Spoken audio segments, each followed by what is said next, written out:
I'm sure some people listening to this wondering, okay, are these guys using brokers and an FSO? Like, how are they going to get there? So are you using brokers to help sell franchises? Are you using an FSO? Is it something you'd recommend? I have a lot of thoughts here. We do it in-house. So we do franchise development in-house. Okay. I currently do it. I have a team of 13 people, including me and the founders. I've hired people who are better than I am at operations.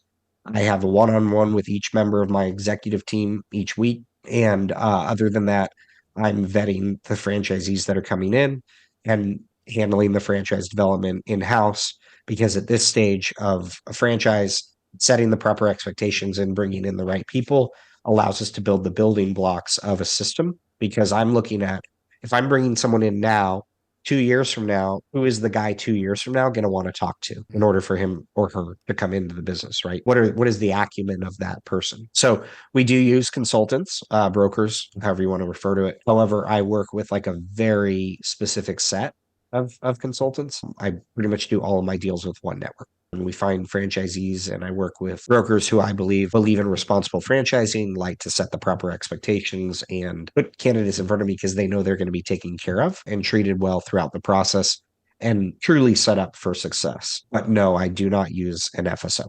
Aaron, I know it's not very popular, but you and I have in common is that we started in franchise development. Even though I founded my company, I actually liked selling the franchises myself early on. And I know not everybody that's maybe an emerging founder can do it, nor should they be the one to do it. Having a sales background is obviously really important. You can't teach somebody to do sales. You're either a salesperson, Right. you are, or you're not, right? But what I enjoyed about being in franchise development early on and for a few years is that I loved hearing what the candidates were saying. I felt like I needed Right. to know. And it's different than hearing it from somebody else that's saying, oh, here's what I'm hearing. Like I Right. just rolling up my sleeves and being involved in Fran Dev. It was very enjoyable. Yeah, and this won't be the case forever. No. We're already looking at what it's going to be like in the next 6 months, but like by March, we'll have 100 units, maybe sooner than that. Yeah. It's time for me to kind of step out of that role. But we will always do franchise development in-house. I believe that the franchise development experience for the buyer, for the franchisee, sets the stage for what they can expect culturally as they go into the business. And if that experience doesn't match up with actually what the ethos of the company is and what that franchisee is going to experience after they sign, you run the risk of franchisees being unhappy and, potential failures, right? It is hard to do that when you're outsourcing the sales to an organization that inherently does not have the same ethos as the business that you're running because they have their own culture and community and that. And so blending those two things and then setting the franchisees up with the right expectations just becomes a lot more challenging. Now, I understand that not everyone can do what you or I do from a franchise development standpoint, but I'm doing it in-house and will forever. Yeah. I'm not surprised that a guy with a Fran Dev background is going to continue to do it in-house. And it makes sense for you, but just for everybody else that's out there that maybe does not have the Fran Dev experience or is much more operationally, that's their thing.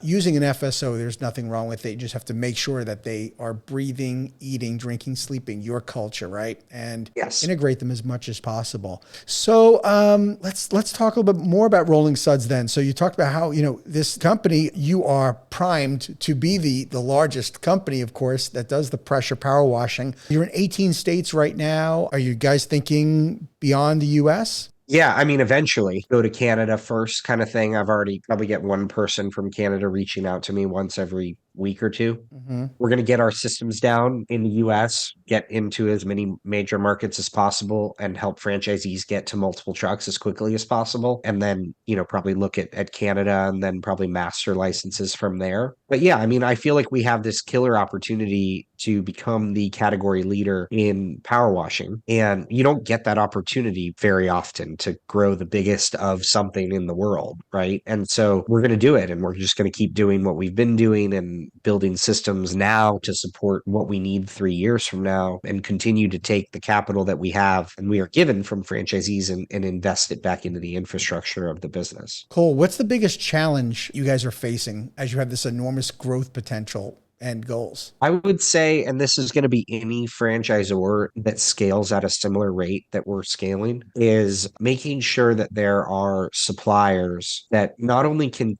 keep with the level of support that we expect for franchisees, but are also willing to invest into their own business to support franchisees, right? Mhm. And everyone wants to say that at the beginning, right? Because we are a big account for a supplier. And for anyone who's listening, a supplier would be like a vendor, right? Someone who provides services to franchisees in our case.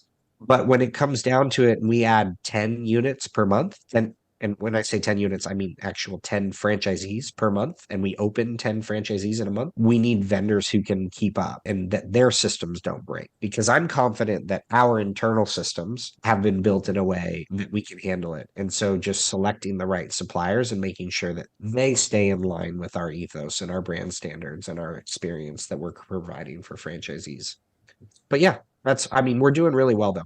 That's great. What about your vision? Does it go beyond Rolling Suds? Are we looking at a platform down the road? Yeah, I mean, what I'm going to do is continue to add value to Rolling Suds franchisees. And eventually that will be creating another brand that I can then bring to Rolling Suds franchisees that they can increase the enterprise value of their business before I bring that brand to the general market. It'll fall within the same buy box that I have with Rolling Suds. It'll have the same kind of checks boxes that I'm trying to check.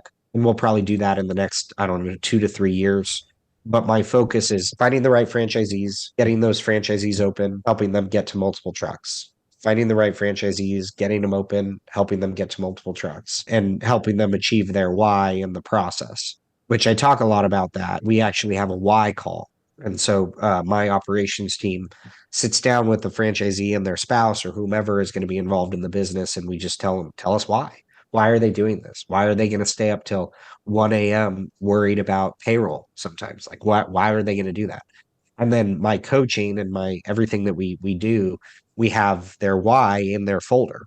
And we come back to it regularly because helping people achieve their why is what to me what success looks like for Rolling Suds. It's not like this number of units or this AUV or this revenue per the system. Like all of those things are important, but franchisees have different goals. Some people want to build generational wealth. Some people want to pass something down to their kids. Some people want to exit in 3 years and buy another business. And so I think it's our job to help franchisees achieve those things. Sure. And I've noticed with franchise owners, they all have different objectives. Like you said, some people think, well, I'm going to sell it to give it to my kids one day, and they may find that their kids don't want it. Right. Or, they want to sell it one day. But at the end of the day, you mentioned this earlier that I don't hear enough franchisors talk about, and that is building enterprise value. That's essentially what you're trying to do in helping the franchisees growing their business. Yeah. And I mean, when I'm doing franchise development now, like I'm talking to someone and I'm like, listen, they're like, how much can I expect in income year one? And it's like, well, first of all, I don't have that data. We launched in February and I'm not just going to make up a number. But second of all, like you don't want to squeeze a margin out of one truck so you can make $80,000 a year. Like, why would you buy a business? Just go work somewhere else and continue to make 200 grand. Mm-hmm. You're trying to build a business that has value that you can eventually sell, or you can step away from and have that business continue to produce income for you. So you can go start another business. And I don't feel like a lot of franchisors, and I could be wrong, try to help people build enterprise value. What I found in my experience in franchising is a lot of franchisees leave a job where they're making $150,000 a year. Mm-hmm. They go buy a business and then they work that business as it's a job for another 2 to 4 years. And then they're burnt out because they have another job. And then they try to sell that business, but they can't because it's a job and it's nothing without them. And then you've got franchisees saying, well, screw it, I'll just sell it for 100 grand and go to do something else. One of the things a franchisor should do is help franchisees build a business. And that means that there has to be infrastructure in place to help them get out of being the estimator or get them out of, in a lot of cases, being the actual operator of the truck. With us, we have them hire 2 people prior to going to training to run the truck. But like eventually you continue to reinvest your money that you get from the business back into the business. And then it's an asset. And I think a lot of franchisors, emerging franchisors specifically, need to think about how they're helping franchisees get there. And if they don't have a plan, for helping franchisees get to the point where they have an asset. If the franchisor doesn't have a plan, it's unlikely that the franchisee will have a plan, especially if they've never owned a business before. Thank you for tuning into the Emerging Franchise Brands podcast. For additional insights, guest applications, and to stay connected, visit us at efbpodcast.com. The Emerging Franchise Brands podcast is for entertainment purposes only, and the views expressed do not necessarily represent those of Emerging Franchise Brands, its host Frank Fiume, or Emerging Franchise Group LLC. Any discussed franchise or investment opportunity requires thorough investigation, obtaining proper disclosure documents, and expert consultation before making any investment decisions. The podcast and its host do not offer professional advice or endorsements, and they hold no responsibility for actions, representations, accuracy, or consequential damages related to the podcast content.